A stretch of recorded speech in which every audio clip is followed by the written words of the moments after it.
अच्छा, बिस्मिल्लाहिर्रहमानिर्रहीम। आज हम पढ़ेंगे SPSS में के नॉर्मेलिटी को किस तरह हम चेक करेंगे, नॉर्मेलिटी किस तरह चेक की जाती है।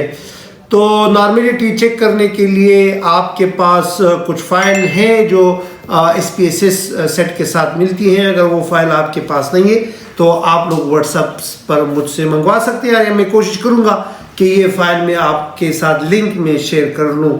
तो नॉर्मेलिटी को किस तरह टेस्ट करेंगे, तो ये बहुत ही इम्पोर्टेंट टॉपिक है, और इसको सीखने के लिए आप अपने लैपटॉप खोल लें और लैपटॉप में ये वाला फाइल जो मैंने आपके साथ शेयर कर दिया कि survey4ED ये वाला फाइल ये ओपन कर ले, और इस पर हम क्या करेंगे, इस पर हम नॉर्मेलिटी को चेक करेंगे।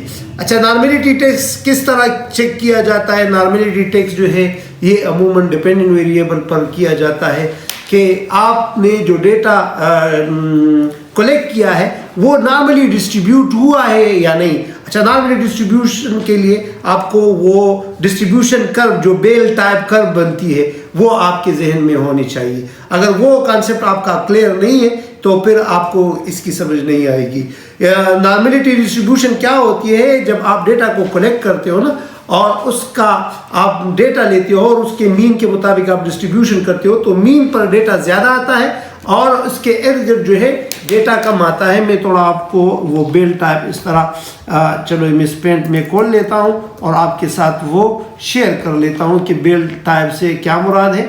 इस तरह बेल टाइप बनता है नॉर्मेलिटी में कि एक लाइन बनती है और एक लाइन में आपके पास जो है मतलब बीच में इसका मीन होता है, सही है, और मीन के इर्द गिर्द ये जो है ना, मैं इधर पर एक लाइन लगा लूँ, ये मीन पर ये आपका मीन हुआ बिल्कुल सेंटर में, और इसके बीच जो है ना एक इस तरह का एक बेल टाइप तरह बनता है। अक्सर आप लोगों ने देखा होगा, सही।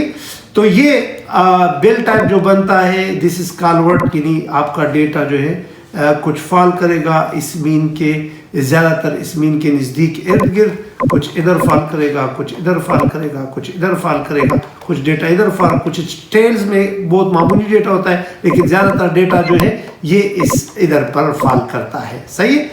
अच्छा, तो ये इस नॉर्मेलिटी को हम किस तरह चेक करेंगे। नॉर्मल ये है ना कि ऐसा ना हो कि इस टेल में ज़्यादा डेटा अकर हुआ हो और या ये टाइप ये बेल टाइप जो है ना कुछ इस तरह से बना हो कि एक साइड ज़्यादा हो एक कम हो, या ये साइड कम हो और ये साइड इस तरह गया हो। तो ये मुख्तलिफ़ किस्म के ये जो बेल टाइप बनते हैं, या ऊपर से बहुत ऊपर गया हो, हाई पीक हो, सही है, या इसका पीक जो है बहुत लो हो, लो पीक हो, इस तरह कम बना हो। तो ये सारे यानी बेस्ट जो नॉर्मल डेटा होता है उसका ये बेल टाइप बिल्कुल गोल बनता है। तो इस नॉर्मेलिटी टेस्ट को हम चेक करने के लिए मैंने आपको क्या कहा कि आप survey4ED फाइल जो है ये आप लोग खोल लें और इसी पर हम क्या करेंगे, नॉर्मेलिटी को चेक करेंगे। तो नॉर्मेलिटी चेक करने के लिए आप लोग क्या कर लें, नॉर्मेलिटी चेक करने के लिए आप लोग डिस्क्रिप्टिव पर आए और डिस्क्रिप्टिव में एक्सप्लोर पर आप क्लिक कर लें। क्लिक कर लिया। अच्छा, सबसे पहले आप यहाँ पर डिपेंडेंट वेरिएबल डालेंगे। डिपेंडेंट वेरिएबल जो है वो टोटल परसीव वैल्यू, मैंने आपको जिस तरह पहले बताया कि टोटल परसीव वैल्यू, टोटल ये टोटल परसीव वैल्यू ये मैंने डिपेंडेंट वेरिएबल में डाल दिया। अच्छा, इसमें फिर मतलब मैं निशानदेही किस तरह करूँगा, जो आउटलायर डेटा हो तो उसके लेबल से निशानदेही करूँगा।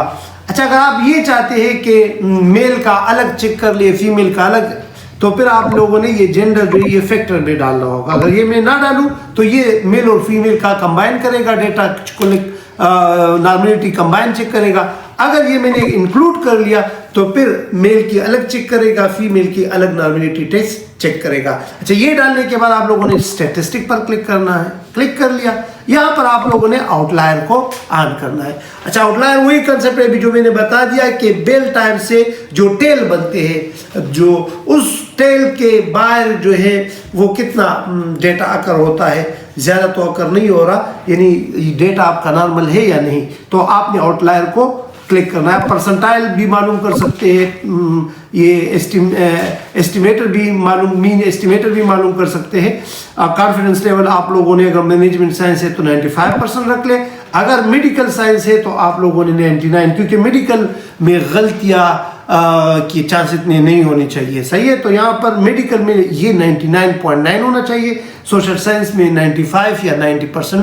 اگر آپ کا ڈیٹا زیادہ سینسیٹیو نہیں ہے تو آپ 90 رکھ سکتے ہو، لیکن اگر کم سینسیٹیو ہے، اگر سینسیٹیو ہے تو آپ 95۔ اگر یہ ڈیٹا میڈیکل سے ریلیٹ کرتا ہے، یعنی انسانی ادویات پر تجربے ہو رہے ہیں، یا جو ہے اس طرح کی بیماریوں کی تشخیص ہو رہی ہے، یا کوئی اٹامک انرجی کا کوئی فارمولا بنا رہا ہے، تو اس میں پھر یہ 99.99 جتنا قریب ہے وہ آپ رکھ سکتے ہو۔ تو ہم سوشل سائنس والے ہیں، سوشل سائنس میں یہ گنجائش تھوڑی ہوتی ہے، تو اس کو ہم 95 لیول پر رکھتے ہیں۔ تو اس کو میں نے کیا کیا، اسٹیٹسٹک میں آؤٹ لائر کو کنٹینیو کیا۔ پلاٹس جو ہے یہ آپ لوگ آن کر لے، اس میں یہ نارملٹی پلاٹ یہ آن کر لے، بہت ہی زبردست پلاٹ اس میں یہ بنتے ہیں، ہسٹوگرام بھی ساتھ اگر آپ آن کرنا چاہیں تو آن کر سکتے ہیں، نہیں کرنا چاہتے تو نہ کریں۔ چلو آن کر لیتے ہیں اور اس کو ہم کیا کرتے ہیں، کنٹینیو کر لیتے ہیں، صحیح ہے؟ اچھا، فیکٹر لیول ٹوگیدر فیکٹر کے ساتھ کر لے، یا ڈیپینڈنٹ ٹوگیدر کر لے، یا نن کر لے۔ باکس پلاٹ جو ہے اب آپ لوگوں نے فیکٹر لیول پر کرنا ہے، یعنی میل کا الگ فیمیل کا الگ، یہ کنٹینیو میں نے کر لیا۔ پھر آپشن پر آئے، آپشن میں آپ لوگوں نے دیکھا اگر ایکسکلوڈ کیس لسٹ وائز کیا تو اس کا مطلب یہ ہوگا کہ اگر آپ کے ڈیٹا میں مسنگ ویلیو ہے تو اس مسنگ ویلیو کو رزلٹ میں بھی نہیں ڈالے گا اور ڈیٹا سے بھی نکال لے گا۔ لیکن اگر آپ نے ایکسکلوڈ کیس پیئر وائز جو کہ ریکمینڈڈ ہے اس کو آپ نے کرنا ہے، تو اس کیا ہوتا ہے کہ مسنگ ویلیو تو ڈیٹا سے نہیں نکالتے لیکن رزلٹ میں اس کو شامل نہیں کریں گے، تو آپ لوگوں نے اس کو کیس پیئر وائز کرنا ہے، ایکسکلوڈ کرنا ہے۔ اور اگر آپ نے سب کچھ شامل کرنا ہے تو پھر رپورٹ ویلیو پر آپ نے کلک کرنا ہے، یعنی مسنگ ویلیو کو اور سب مسنگ ویلیو کو بھی کنسیڈر کرنا ہے تو کر لیں۔ تو کنٹینیو پر میں آیا۔ اچھا، اس کے بعد آپ لوگوں نے یہ اسٹیٹسٹک دونوں آن رکھنی ہے اور آپ لوگوں نے اوکے پر کلک کرنا ہے۔ یہاں پر آپ لوگ اٹینشن دیں اور ہر بات کو آپ لوگ بہت ہی دھیان سے سنیں۔ رزلٹ جو ہے وہ جو ہے جنریٹ ہو رہے ہیں، رزلٹ ابھی آپ لوگوں کے سامنے آ جائیں گے، اس پر تھوڑا ٹائم لگتا ہے۔ تو رزلٹ جیسے ہی آئیں گے آپ لوگوں کے ساتھ یہ کاپی ہونی چاہیے اور کاپی میں یہ رزلٹ اپنے ساتھ لکھ لیں، صحیح ہے؟ میں تفصیل سے اس رزلٹ کو انشاءاللہ ایکسپلین کرنے کی کوشش کروں گا اور آپ لوگوں نے ان چیزوں کو سمجھنا ہوگا۔ یہ رزلٹ جو ہے یہ آپ کے سامنے آ گئے ہیں۔ اچھا، سب سے پہلے آپ نے یہ دیکھ کیس پروسیسنگ سمری کو دیکھنا ہے۔ دیکھ اس میں میل جو ہے وہ 184 ہے، فیمیل کتنی ہے 249 ہے، آپ لوگوں کو نظر آئے گا۔ اچھا، اس میں یہ 99% ویلڈ ہے، مطلب کیا ہے کہ ایک رسپونڈنٹ ایسا ہے کہ جس کی ویلیو مسنگ ہے، یعنی اس نے رسپانس نہیں دیا، اور فیمیل میں 5 رسپانس آپ کو نہیں ملے، تو ٹوٹل ویلڈ کیسز 184 ہے اور انویلڈ یا مسنگ کیس 1 ہے، تو ٹوٹل نمبر کتنی ہوئی 185 ہے، صحیح ہے؟ تو یہ ادھر سے آپ کو یہ ایک انفارمیشن آپ کو ملی نارملٹی میں کہ نارملٹی میں یہ مسنگ ویلیو زیادہ نہیں ہونی چاہیے، یہ کم ہونی چاہیے۔ اس کو آپ کلین بھی کر سکتے ہو، یعنی مسنگ ویلیو کو آپ نکال بھی سکتے ہو، لیکن بہرحال یہ ہم نے اس کو رہنے دیا۔ اچھا، سیکنڈ جو بہت ہی امپورٹنٹ ہے نارملٹی ٹیسٹ کے لیے، یہ اپنے ساتھ نوٹ کر لیں کہ آپ نے اس ڈسکرپٹیو ٹیبل سے، اس میں تو سارا اسٹیٹسٹک ہے لیکن نارملٹی آپ لوگ کیا چیک کرو گے، اس میں سارا اسٹیٹسٹک کی ضرورت نہیں ہے، اس میں آپ نے یہ مین اور 5% ٹرم مین کو دیکھنا ہے۔ اچھا، 5% ٹرم مین وہ مین ہے جو میں نے آپ کو بتایا نا کہ یہ جو لائن دم بنتی ہے یہ بیل ٹائپ کی، اگر میں اس کے یہ 5% یعنی 2.5% ادھر سے کاٹوں اور 2.5% ادھر سے کاٹوں، یعنی اس کے آگے جو ڈیٹا اکر ہوا ہے، تو اس کا مطلب ہے کہ اگر میں وہ نکال کر مین معلوم کر لوں تو پھر مین کتنا ہوگا، صحیح؟ تو یہ 5% ٹرم مین کے اس کو ادھر سے کاٹنا اور اس کو ادھر سے کاٹنا۔ تو جب میں 5% یہ نکال لیتا ہوں تو اس مین میں اور 5% ٹرم مین میں اس میں زیادہ ڈیفرنس نہیں ہونا چاہیے۔ اگر زیادہ ڈیفرنس ہوا، صحیح ہے، تو کیا ہوگا کہ آپ کا ڈیٹا نارمل نہیں ہے۔ اور اگر یہ بہت قریب، جس طرح اس کیس میں 25.79 اور اس میں بہت ہی معمولی فرق ہے، تو اس کا مطلب یہ ہے کہ یہ ڈیٹا جو ہے یہ نارمل ہے۔ اچھا، اس ٹیبل کے بعد، ڈسکرپٹیو ٹیبل کے بعد ایکسٹریم ویلیو ویلیویشن۔ اچھا، پہلے میل میں آتے ہیں۔ میل میں سب سے ہائیسٹ ویلیو جو ہے یہ 46 آئی ہے، پھر 39 آئی ہے، پھر 38 آئی ہے، 46 کتنا دفعہ آیا ہے، یہ 10 دفعہ آیا ہے، 39 कितनी दफ़ा आया है, ये 8 दफ़ा आया है, सही है। और लोवेस्ट वैल्यू जो है ये 13, 14 और ये परसीव वैल्यू में ये 15 के आंसर आए हैं, ये लोवेस्ट है। ये कितने कितने आए हैं ये आपको बता देता है। यहाँ से भी आपको अंदाज़ा हो जाता है कि मीन तो बीच में है, 27 तो बीच में है, लेकिन इसमें हाईएस्ट जो 46 और ये वैल्यू कितनी दफ़ा आई है ये आपको एक तस्वीर आपको दिखा देती है। अगर इसमें हाईएस्ट वैल्यू की अगर ज़्यादा और वो बहुत ज़्यादा डिफर करता हो तो मीन के आपका डेटा नॉर्मल नहीं है। ये मेल का अलग और फीमेल का अलग आपको बता दिया। अच्छा, ये तो एक ऑब्जर्व सा है। अभी कुछ स्टैटिस्टिक वाले हैं, स्टैटिस्टिशियन जो है उन लोगों ने अपने एक नंबर जनरेट किए, अपने टेस्ट जनरेट किए हैं, अपने वैल्यू आपको दिए हैं। तो वो वैल्यू जो है जिस तरह ये जो नेक्स्ट टेबल पर अगर आप आ जाए तो हमारे पास इधर लिखा है टेस्ट ऑफ नॉर्मेलिटी। कॉलमोगोरोव, ये एक रशियन है, कॉलमोगोरोव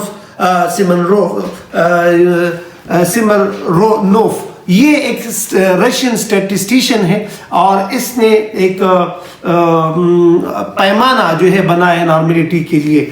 अच्छा, यहाँ पर थोड़ा ख्याल रखना है कि जो कॉलमोगोरोव है ये भी टेस्ट ऑफ नॉर्मेलिटी को चेक करता है और शेपेरो जो है ये भी नॉर्मेलिटी को चेक करता है, लेकिन कॉलमोगोरोव जो है ये थोड़ा सेंसिटिव है, ज़्यादा सेंसिटिव, यानी इसने सेंसिटिविटी का बहुत ख्याल रखना है, यानी इसने गलती को बहुत कम जगह दी है, सही। यानी आपके डेटा में अगर थोड़ी भी गलती हो तो कॉलमोगोरोव आपको चांस नहीं देता। जिस तरह मैंने आपको मिसाल दी कि अगर ये मेडिकल का फील्ड है तो फिर आप कॉलमोगोरोव जो है टेस्ट को प्रेफर करोगे, और अगर इस तरह सोशल साइंस का है तो फिर आपने शेपेरो को प्रेफर करना है। हम शेपेरो को, यानी हमारा जो मैनेजमेंट साइंस है वो शेपेरो को चूज करता है। अच्छा, शेपेरो जो है यहाँ पर आपने सिग्निफिकेंस लेवल को देखना है। अच्छा, ये पॉइंट नोट कर ले, इधर थोड़ा उल्टा है।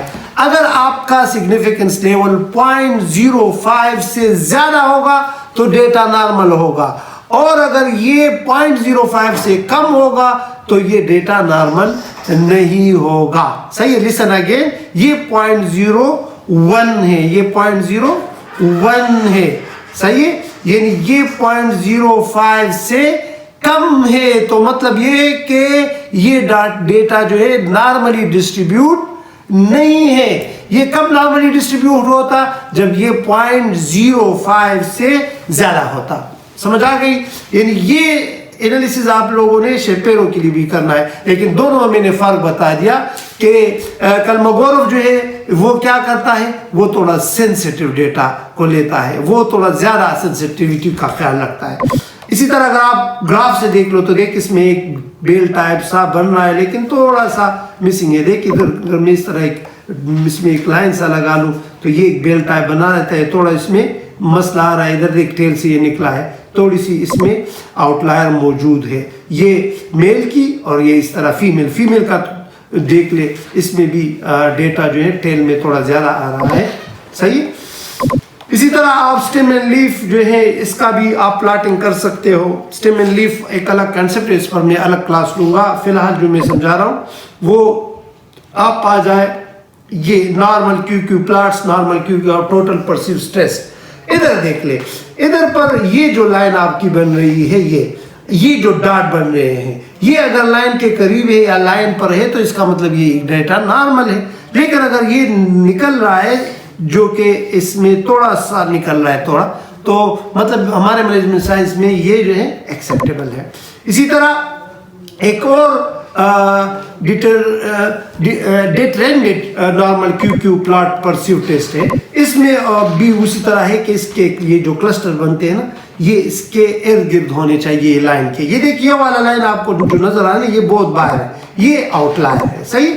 अभी अगर मैं इस पर डबल क्लिक कर लूँ, ये आउटलायर जो है अगर इसका मैं वो निकालना चाहूँ कि ये कौन सा है, तो अगर आप लोगों को याद हो तो मैंने क्या कहा था, मैंने वो केस पर आपको समझाया था कि इसमें केस होते हैं, सही। आपको ये अगर आप कर्सर इधर पर ले आए, सही है, और यहाँ पर ये जो है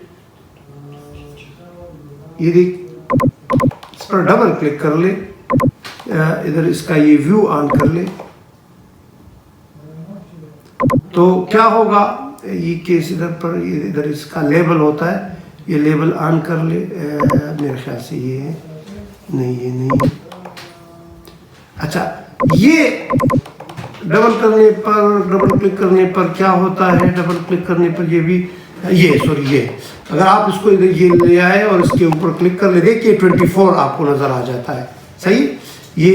ये वाला ये लेवल ऑन के लिए 24, तो इसका 24 का क्या मतलब है कि ये 24 नंबर क्वेश्चनेयर जो है इसको आप थोड़ा चेक कर ले, यानी इसका ये डेटा बहुत बाहर निकल रहा है, सही। तो आप लोगों ने इसको इसी तरह ये चेक करना है। इसके बाद बहुत ही इंपॉर्टेंट ग्राफ नजर आता है, ये वाला, ये जो है बॉक्स का जो टेबल है, इसको हम कहते हैं, इसका नाम मैं आपको observe value total perceive test में ये जो बॉक्स आपको नजर आता है, बॉक्स प्लॉट। अच्छा, इस बॉक्स प्लॉट में ये देख ली, ये जो ब्लू लाइन आपको नजर आता है, ये वो जो बेल में जो बीच का लाइन है उसके करीब जो डेटा होता है, जो ज़्यादा होता है, तो ये वो वाला डेटा आपको बता रहा है। अच्छा, इस अगर ये बॉक्स की जो लेंथ है, इसमें ये मीन को शो कर रहा है, सही है, ये मीन को शो कर रहा है, यानी आपके मीन के करीब जो ऊपर वाला हिस्सा है वो थोड़ा ज़्यादा है मेल में, और ये नीचे वाला हिस्सा कम है। सबसे बड़ी वैल्यू जो है ये इधर तक आती है, लेकिन इसमें कुछ डेटा आउटलायर है। अच्छा, अगर आउटलायर उसे कहेंगे अगर ये बॉक्स के 1.5 टाइम, यानी अगर बॉक्स की जो ये लेंथ है, इसको अगर आप 1.5 मल्टीप्लाई कर ले तो ये इससे आगे जो डेटा होगा वो आपके आउटलायर में शुमार होगा। और अगर उससे 3 टाइम ज़्यादा हो, फिर उसके साथ इधर स्टार भी लग जाता है, उसको मैं बता भी दूंगा अभी कि उसके साथ फिर स्टार का जो निशान है वो भी आ जाता है। एक डेटा में मैं चेंजेस करके आपको बता देता हूँ, फिर उसके साथ स्टार किस तरह नज़र आता है। तो जल्दी से मैं इसको डेटा में एक परसीव वैल्यू जो है जल्दी से चेंज कर लेता हूँ ताकि आपको समझ आ जाए, टोटल परसीव वैल्यू पर चले जाए, क्योंकि वो मैंने डाला था डिपेंडेंट वेरिएबल में। तो मैं आ जाता हूँ टोटल परसीव वैल्यू पर, टोटल परसीव स्ट्रेस, ये टोटल परसीव स्ट्रेस। इसमें देख फॉर एग्जांपल इधर में ये जो है, अगर आप लोग ये फिर मैं वापस ही करूँगा, इसको मैं अगर 20 मैं इसको 90 कर लूँ, या इसको मैं 80 कर लूँ, चलो 80। अभी दोबारा ये टेस्ट चला दो और उस बॉक्स टेबल पे चले जाओ, ये सब कुछ सेलेक्ट हो चुका है, सिर्फ ओके कर लो और आखिर में चले जाओ जो बॉक्स बना था उसमें देखिए एक वैल्यू मैंने चेंज की, तो अभी बॉक्स भी चेंज हुआ होगा, सही। देख ये जो स्टार आपको भी नजर आए, इसको हम एक्सट्रीम आउटलायर कहते हैं। तो जब ये 3 टाइम बॉक्स से ज्यादा हो तो फिर ये कौन से लेयर में आता है, ये आउटलायर में आता है। तो आप लोगों ने क्या करना है, ये जो लेयर है ना, ये वाले पॉइंट, सही, इसको आपने देखना है कि ये क्यों ये आउटलायर मौजूद है। या तो इसका डेटा क्लीनिंग कर ले, सही, डेटा को बिल्कुल एक्सक्लूड कर ले, सही, या चेक कर ले, ऐसा ना हो कि आपसे गलती हुई हो, तो फिर आपका डेटा जो है वो नॉर्मल हो जाता है। इस डेटा को मैं दोबारा बंद करता हूँ और उम्मीद करता हूँ कि ये स्टेप भी आपको समझ आ चुके होंगे। ये नॉर्मलिटी के टेस्ट है, लेकिन अगर आप सिर्फ रिसर्च के लिए करना चाहते हो तो आप अपने रिसर्च में ये सारे तो शो कर सकते हो, लेकिन जो इम्पोर्टेंट है वो टेस्ट ऑफ नॉर्मलिटी, ये कलमोगोरफ टेस्ट जो है या शेपेरो टेस्ट, ये ज़रूर आप शामिल कर लें और इसी के बेस पर आप अपने एनालिसिस कर लें। सही है, उम्मीद करता हूँ इसकी समझ आपको आ चुकी होगी। अगर कोई मसला हो तो आप लोग पूछ सकते हैं, कमेंट्स में क्वेश्चन कर ले। नेक्स्ट क्लास तक इजाज़त दीजिए। अल्लाह हाफिज़।